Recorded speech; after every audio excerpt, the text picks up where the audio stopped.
Bom dia, bem-vindos a esta nova sessão. Agora connosco teremos Pedro Ribeiro, Founder and Director of Research da Agile Information Security, com o tema Vulnerabilidades em Equipamentos de Rede. Pedro, muito obrigado pela sua participação e presença. O palco é seu. Boa sessão. Obrigado, eu. Olá a todos. Obrigado por virem à minha apresentação e obrigado também aos organizadores da CyberCloud Expo por esta oportunidade. Vamos então começar. Hoje vamos falar de vulnerabilidades em equipamentos de rede, passado, presente e futuro.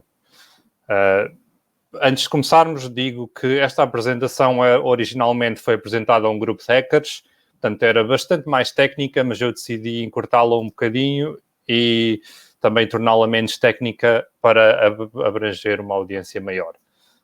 Quaisquer perguntas tenham, por favor, digam e podem sempre contactar.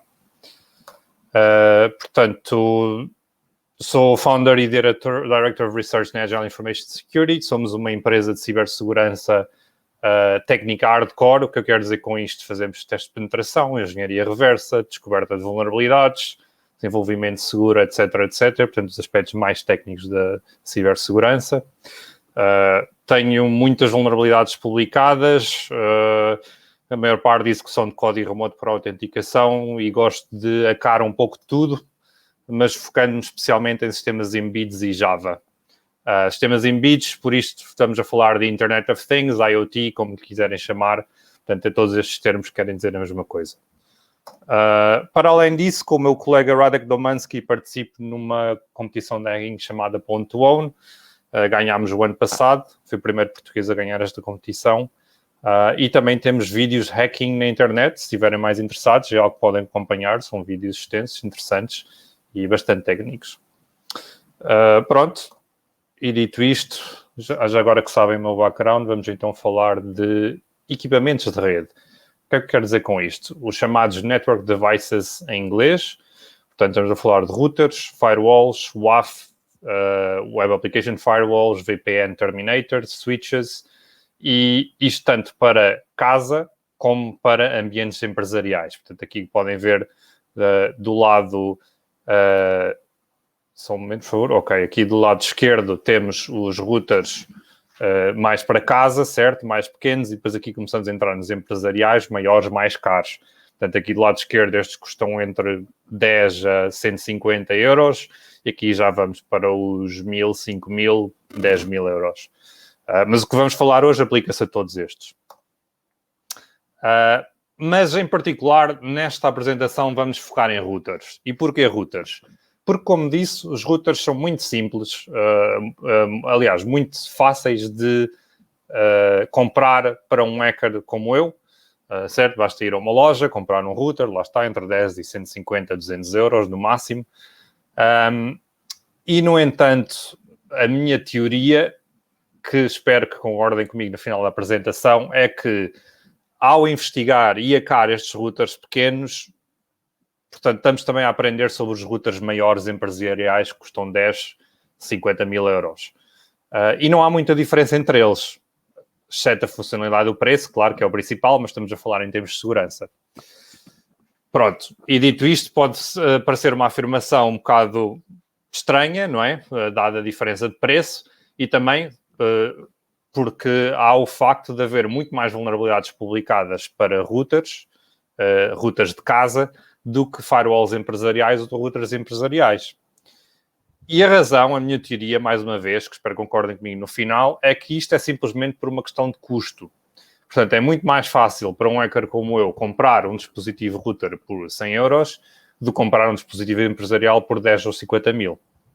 No entanto, como vão ver, a diferença de segurança entre os dois, infelizmente, é quase inexistente. E em alguns casos, os routers de casa são mais seguros que os routers empresariais. E já vamos perceber porquê.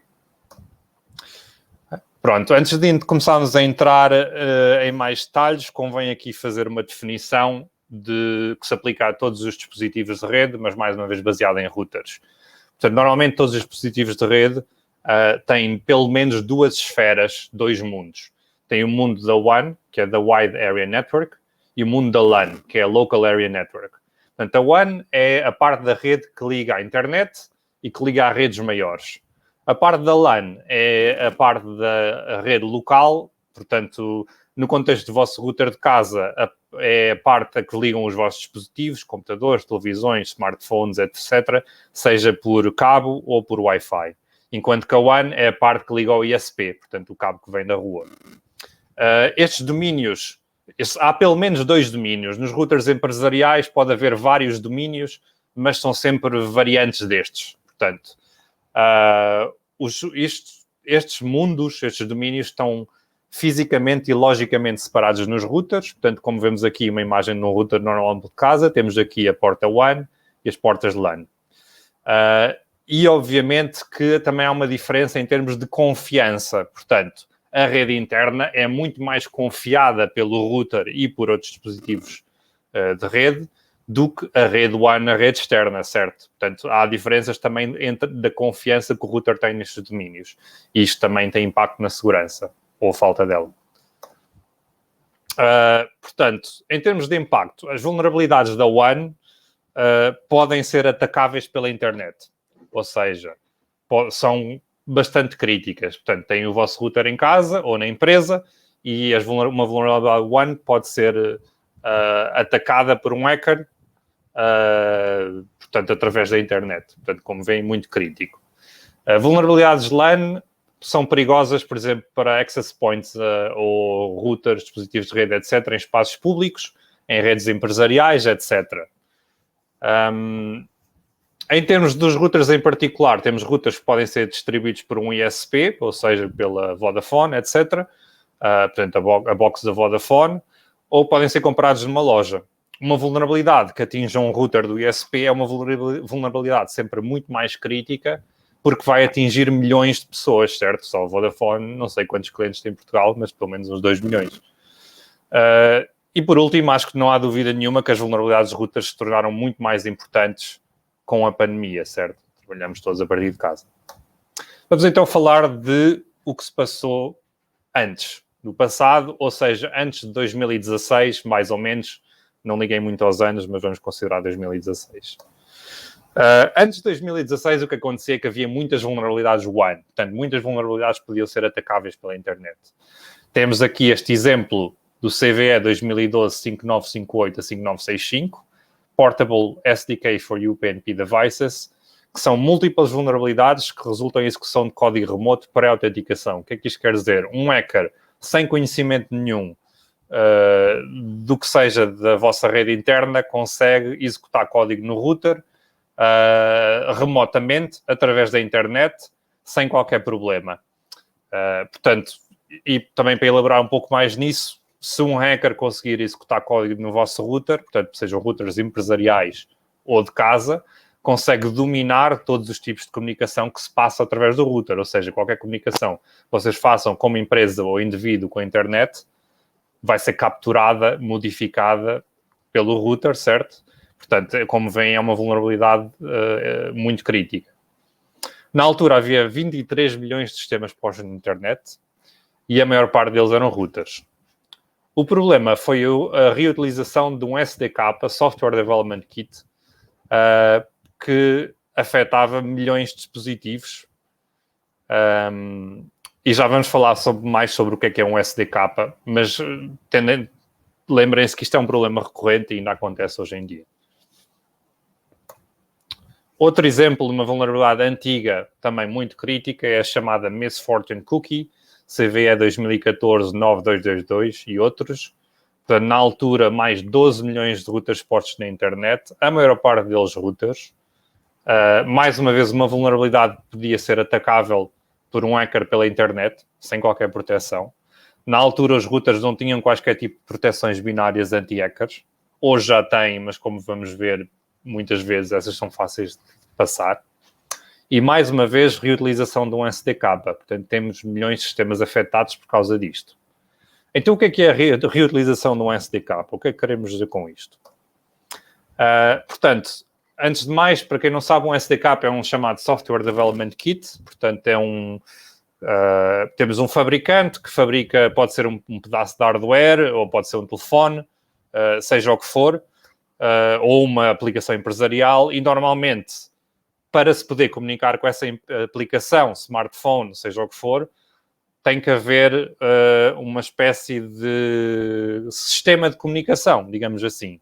E o SDK é uma maneira de desenvolver esse sistema de comunicação, que muitas vezes é oferecido pelos fabricantes, para pessoas que querem, por exemplo, comunicar com iPhones, desenvolver aplicações para iPhones, para routers, para aplicações empresariais, etc.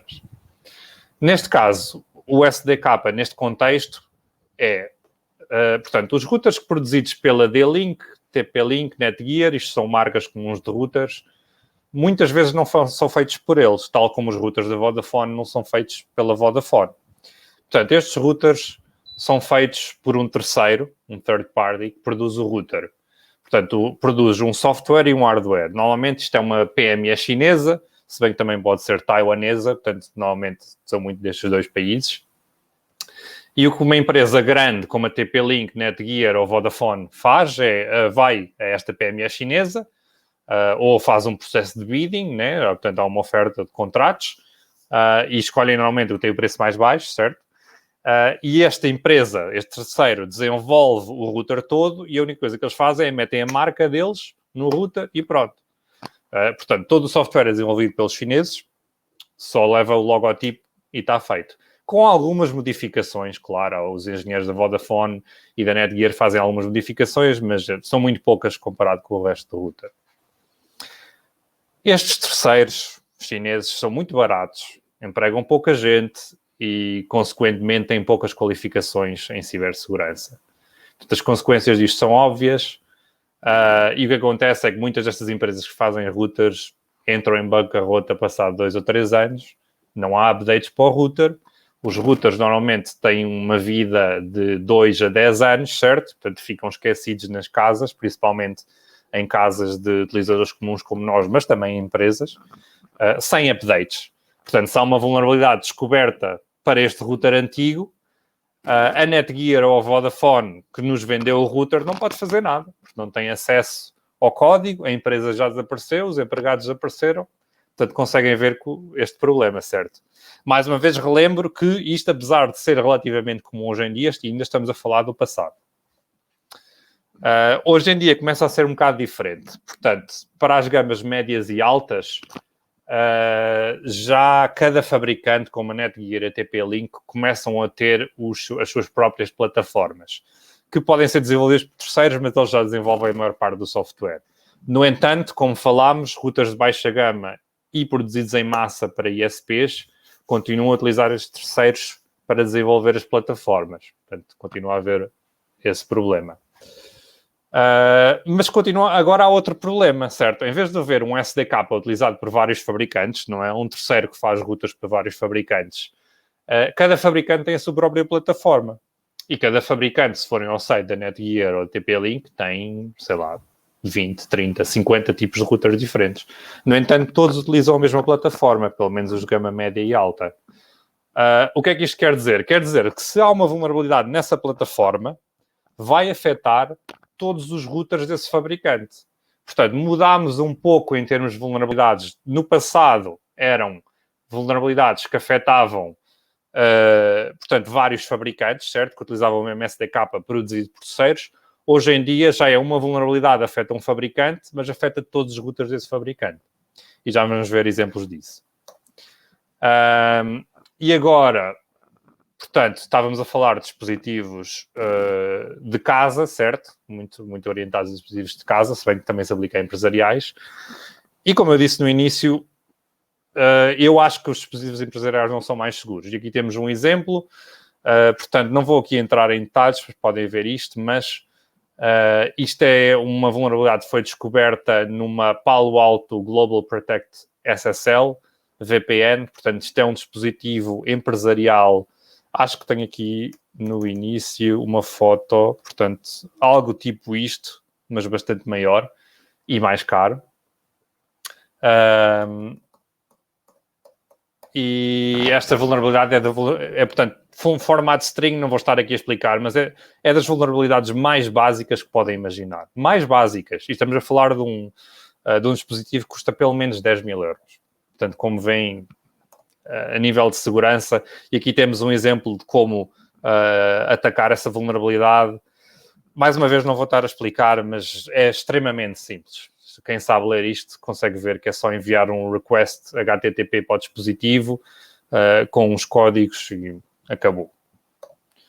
Vamos então falar do presente. O que é que eu quero dizer do presente? Entre 2016 a 2020 e qualquer coisa, portanto, as coisas já estão a mudar, mas demoram uns anos, não sabemos como. Mas é o que está a passar agora.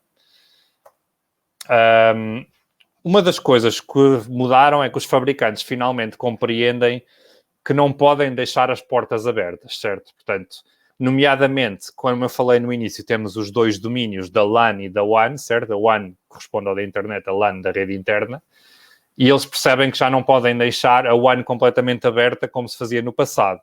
Portanto, já temos firewalls a proteger todos estes serviços da WAN. Mas há maneiras de dar a volta a isso. Os ISPs também melhoraram, também têm mais foco na proteção e segurança do cliente, porque também parte muito deles. Vamos ver, a segurança também, o ISP também tem muito impacto nesta segurança dos seus utilizadores, sejam empresariais ou de casa. Portanto, agora mais uns exemplos de vulnerabilidades do presente, digamos assim. Portanto, uma que encontrei em 2016 afeta vários routers da D-Link, mais de 10 modelos da D-Link, nem sei quantos, uns 15, uma coisa assim. Esta vulnerabilidade é atacável através da LAN, portanto, através da rede interna. E, portanto, e como falámos anteriormente, esta vulnerabilidade afeta a plataforma da D-Link. Eu descobri esta vulnerabilidade num router da D-Link e depois vim a saber que afeta todos os routers da D-Link. Interessante sobre esta vulnerabilidade é que é multi-arquitetura. Portanto, como eu expliquei, temos uma plataforma desenvolvida pela D-Link, né, pelo fabricante, que eles usam para desenvolver vários modelos de router, mas estes modelos de router podem ser completamente diferentes e, neste caso, são. Portanto, até têm CPUs diferentes que funcionam de maneira diferente e usam software diferente. Mas a vulnerabilidade está lá e pode ser atacável da mesma maneira. E pronto, isto é mais para os hackers, é um old school Stack Buffer Overflow. Faz-se bypass das proteções binárias. Para quem estiver interessado, está aqui o link, está no meu GitHub, depois podemos falar sobre isto, podem me contactar. Outra vulnerabilidade que encontrei em 2018, também extremamente interessante, é a chamada vulnerabilidade lógica, que eu acho que vão começar a ter mais impacto no futuro. Portanto, os 3 exemplos de vulnerabilidades que eu descrevi anteriormente, apesar de não ter entrado em detalhes, são as chamadas vulnerabilidades binárias. O que é que isto quer dizer? Portanto, afetam software que é compilado para o próprio CPU, para o próprio router. Ou seja, na prática, o que isto quer dizer é que para um hacker conseguir atacar esse router, tem que desenvolver, portanto, a ciberarma, o exploit, tem que especificamente para esse router. E cada router é diferente. Portanto, para cada router tem que desenvolver uma ciberarma diferente. Neste caso, no caso de uma vulnerabilidade chamada lógica, a vulnerabilidade está no código de uma maneira em que pode ser atacável por um hacker para todos os routers sem qualquer tipo de modificação. Portanto, isto na prática quer dizer que é muito mais fácil montar um ataque para estes routers devido à natureza desta vulnerabilidade. Portanto, isto neste caso estamos a falar de 2 vulnerabilidades. Uma que é fazer bypass da autenticação e a outra que é mudar as variáveis de NVRAM do router. Isto afeta todos os routers de gama média e alta da ASUS, porque, mais uma vez, neste caso, o exemplo anterior é de D-Link, este é ASUS, tem a sua própria plataforma, certo? Desenvolvem routers para baseados nesta plataforma. Portanto, estas vulnerabilidades afetam todos esses routers. Isto demonstra que às vezes não precisamos de corrupção de memória, ou seja, atacar as proteções binárias para tomar controle do dispositivo, o que, como eu expliquei antes, torna muito mais fácil atacar esse dispositivo, especialmente em massa. E mais uma vez, temos aqui informações que quiserem mais tarde ir ver. A sequência de ataque é simples, portanto, para estes routers enviamos um request de HTTP, portanto, é como aceder ao interface do router. Basta formatar, de certa maneira, atingimos um caminho no código em que não há qualquer tipo de autenticação. Fazemos overwrite à password do administrador do router e depois é só, a partir daí, temos controle total do router. Portanto, isto é, como mais uma vez, é extremamente simples não foi simples de descobrir, mas uma vez descoberto é extremamente simples de atacar. Portanto, anteriormente, no passado, falámos das vulnerabilidades WAN, certas vulnerabilidades através da internet. Estas vulnerabilidades, como eu disse anteriormente, eram extremamente comuns, extremamente fáceis de atacar. No presente, também como já falámos, os fabricantes melhoraram um bocadinho, introduziram algumas proteções, portanto, já toda a gente na internet não pode atacar os routers, mas continua a haver problemas. E neste caso temos aqui um exemplo que eu utilizei com o meu colega, portanto, num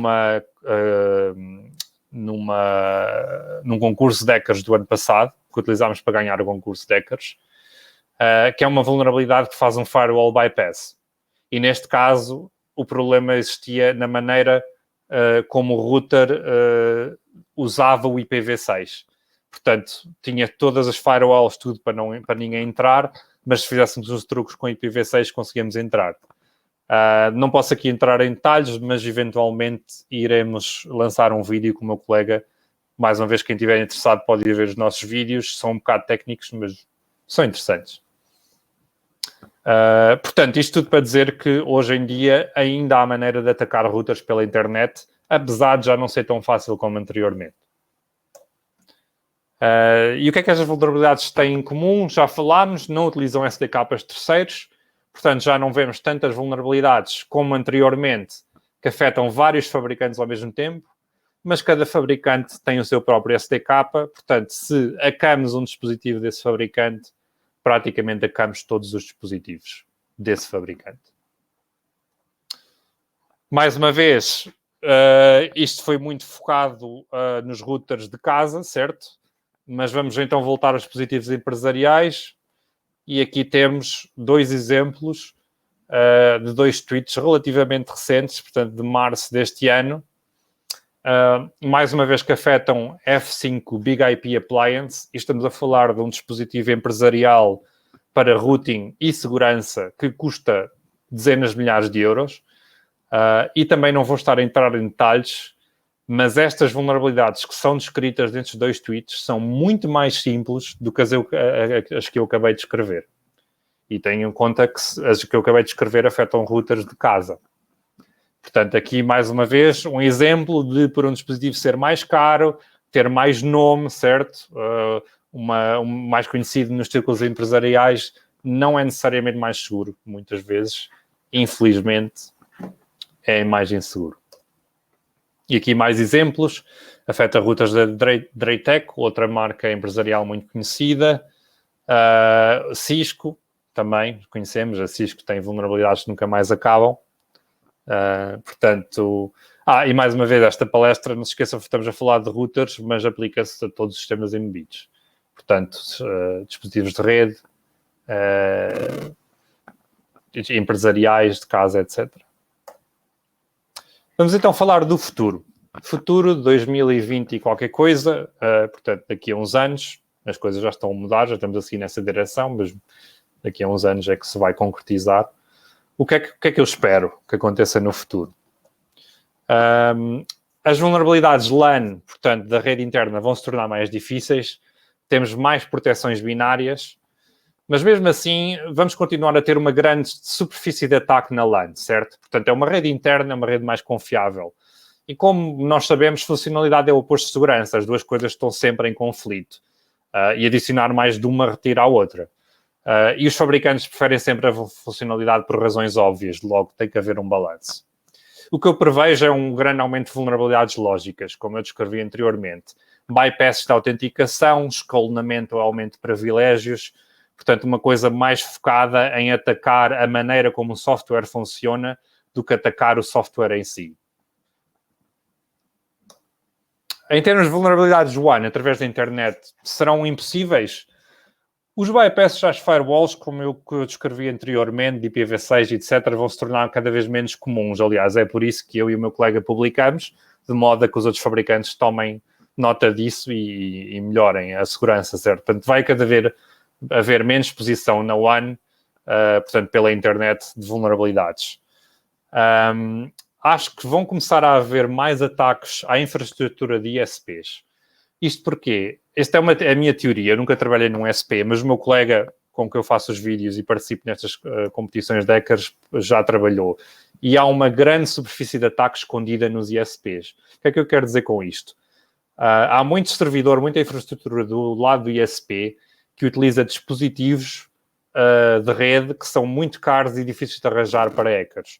E como nós já estamos a perceber ao longo desta apresentação, muitas vezes, quanto mais caro um dispositivo é, menos seguro é. Porquê? Porque está menos exposto a hackers, certo? Eu, um hacker comum, posso ir a uma loja comprar um router, ACU, estou sempre a publicar vulnerabilidades, tal como eu, há vários. Portanto, o router vai melhorando de segurança. Mas um dispositivo empresarial custa 50 mil, ninguém lhe toca. Porque uma empresa que o compra não vai atacar o dispositivo porque depois se tem que chamar o fabricante e é caríssimo, certo? Portanto, toda a gente tem cuidado. Portanto, o que é que isto quer dizer? Estes dispositivos não são atacados por hackers. Isso é terrível. Quer dizer que a segurança deles muitas vezes é inferior a dispositivos comuns que custam 100 euros. Mas pronto, voltando, isto foi só uma parte, voltando às vulnerabilidades da WAN, portanto, através da internet, o próximo passo vai ser descer de nível. O que é que eu quero dizer com isto? Parsing de pacotes IP, chips secundários do router, ataques através do Wi-Fi. Portanto, eu não estou a dizer ataques de entrar numa rede Wi-Fi, mas atacar mesmo o chip Wi-Fi do router. Portanto, estamos a falar de ataques muito mais esotéricos, precisam de muito mais conhecimento e muito mais esforço da parte de um hacker. Mas à medida que os bugs mais simples, vulnerabilidades mais simples vão desaparecendo, os hackers vão se especializando mais e entrando mais nestes caminhos, que são caminhos realmente assustadores, mas também extremamente interessantes. Exploits remotos de kernel e abuso de funcionalidade e mudanças que os fabricantes introduzem nos dispositivos. E aqui, como exemplo, temos umas vulnerabilidades relativamente recentes, que, por exemplo, aqui o Broadphone é uma vulnerabilidade que ataca chips Wi-Fi, portanto, temos aqui um iPhone, portanto, a vulnerabilidade, o iPhone está sempre a fazer scan para novas redes, como vocês sabem, né? Às vezes aparece iPhone e Android, é a mesma coisa. Aparece, quer-se juntar esta rede, etc, etc. Sem vocês saberem, sem nós sabermos, está sempre a fazer isso. E há ataques que simplesmente, através desse scan, conseguem atacar o telemóvel. Portanto, isto é só um exemplo. A mesma coisa que tem com o AirDrop, que é outra funcionalidade do iPhone, muitas vezes deixa-se ligada, também está a fazer scans e houve um ataque que atacou isso, sem qualquer interação do utilizador. Portanto, basta terem o telefone no bolso, um atacante aproxima-se de vocês, 50, 100 metros, pronto, e consegue tomar controle do vosso dispositivo. E o mesmo com Bluetooth. Pronto, também há ataques semelhantes. Em termos de soluções, muito rapidamente, para fabricantes, ISP e grandes empresas, recomendo implementar todas as tecnologias de proteção de que falámos, utilizar Docker, tecnologias de sandboxing, proteções binárias e também, muito importante, contratar especialistas de segurança internos e externos, é necessário ambos, para efetuar auditorias. É preciso gastar um bocado de dinheiro nisto. Mas fabricantes, ISP e grandes empresas acho que podem gastar esse dinheiro. Em termos para Estados e entidades reguladoras, é preciso legislar e pressionar os fabricantes para fazerem testes de penetração de jeito, fazem arquitetura de segurança e implementar um sistema de verificação das autorias de segurança feitas por fabricantes. Isto é importante porque há muita consultadoria de segurança que não o é. Portanto, há muitas empresas que nunca fizeram consultoria de segurança, mas como hoje em dia há muito hype na segurança, certo? Há muita procura disso, o mercado está a aumentar, há muito dinheiro a circular, aparecem umas empresas que eram empresas que né, faziam serviços de tecnologia de informação normais e resolveram fazer branching e começar a fazer serviços de segurança. Normalmente a qualidade é um bocado baixa desses serviços, portanto tenham cuidado a escolher. Indivíduos e PME, desligar tudo o que é opcional específico do fabricante no vosso router e utilizar rutas de preferência com OpenWT e DDWRT, que são projetos open source mais seguros.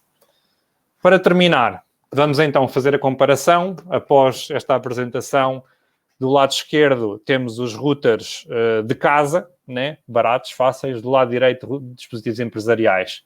Como é que eles se comparam? Uma plataforma SDK vulnerável dos dispositivos de casa significa que todos são vulneráveis desse fabricante. Acontece o mesmo nos empresariais? Sim, através das marcas. Por exemplo, um router da Cisco é vulnerável, quase todos são. Confiança implícita do lado da LAN nas redes internas acontece nos dispositivos empresariais? Sim, acontece. Na LAN, redes de gestão, etc. Proteções inadequadas binárias, portanto, sem proteções binárias, sandbox nos dispositivos em casa? Sim. Acontece nos dispositivos empresariais? Sim, e muitas vezes piores. Portanto, tem menos proteções que os routers para consumidores. Vulnerabilidades chamadas estilo 90, portanto, vulnerabilidades muito simples, reportadas recentemente, descobertas recentemente, sim, para os dispositivos de casa, sim, para os dispositivos empresariais. Portanto, e para acabar, um dispositivo de casa é fácil e barato de adquirir por um hacker pobre como eu, mas um dispositivo empresarial não. Muitas vezes é impossível porque é preciso assinar NDAs e gastar imenso dinheiro só para fazer um trial do dispositivo. Portanto, eu acho que isto é um KO para os dispositivos empresariais que acho que são menos inseguros que os dispositivos de casa. E pronto, é isto que eu tinha para apresentar. Muito obrigado a toda a gente. Muito obrigado aos organizadores da Cyber Cloud Expo. Qualquer perguntas podem-me sempre contactar. Muito obrigado, Pedro. Obrigado. Pessoalmente gostei bastante, especialmente alguns exemplos que foi dando, que uma pessoa não, pelo menos eu não tinha tanta noção, tanta ideia. Alguns exemplos bem práticos do nosso dia-a-dia, não é? Nomeadamente a questão do airdrop que falou, a pessoa nem tem esse conhecimento. Para quem não é totalmente da área, acaba por ser exemplos que marcam. Pedro, só indicar que neste momento não temos nenhumas questões, mas acho que também dizer só o facto da matéria ter sido muito rica e também ter sido muito, muito direta, muito conclusiva. De qualquer das maneiras, também quem estiver a assistir tem que os contactos do Pedro, forma também de interagir pelo e-mail ou também pelas outras redes sociais que o Pedro falou e também pelo o YouTube, os vídeos que vai diariamente postando com os colegas. Pronto, sem mais demoras, Pedro, eu agradeço, em nome da organização agradeço a sua participação, excelente participação, e tivemos aqui um bom feedback do João Rua, a dizer que foi uma excelente apresentação e gostou bastante. E bem muito obrigado. Ok, Pedro, muito obrigado. Muito obrigado por tudo, continuação de boa semana e bom trabalho. Obrigadíssimo. Igualmente. Obrigado a todos. Retomamos a próxima sessão às 2 da tarde. Até já.